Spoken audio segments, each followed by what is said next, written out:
রাজনীতিতে শেষ বলে কিছু নেই, যার উদাহরণ হতে পারে চরমুনাইয়ের ইসলামী আন্দোলন ও বাংলাদেশ জামায়াত ইসলামীর রাজনীতি। চরম বিরোধ আর সমালোচনা নিজেদের মধ্যে থাকলেও সব বাদ দিয়ে এক টেবিলে বসেছেন জামায়াতে আমির ও ইসলামী আন্দোলনের আমির। তবে কি ইসলামী দলগুলো নতুন কোনো বার্তা দিতে যাচ্ছে বাংলাদেশের রাজনীতিতে?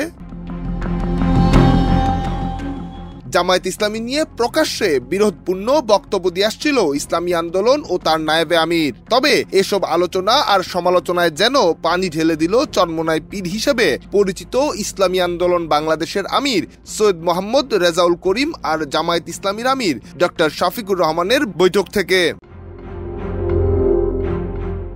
নির্বাচন নিয়ে সময় প্রসঙ্গের আলোচনা জামায়াত উঠালেও এবার আবার সরে এসেছে সেই জায়গা থেকে।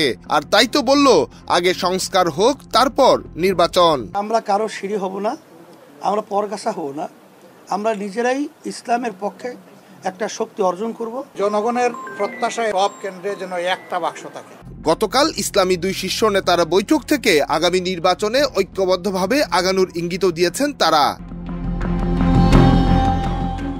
তবে কি নতুন কোনো জোটের পথে হাঁটছে দুই দল, যেখানে অংশ নেবে অন্য ইসলামিক দলগুলো, নাকি এখানেও রাজনৈতিক বার্তায় ভর করবে নতুন কোনো সমীকরণ? নিহার সরকার, অঙ্কুর, দেশ রূপান্তর।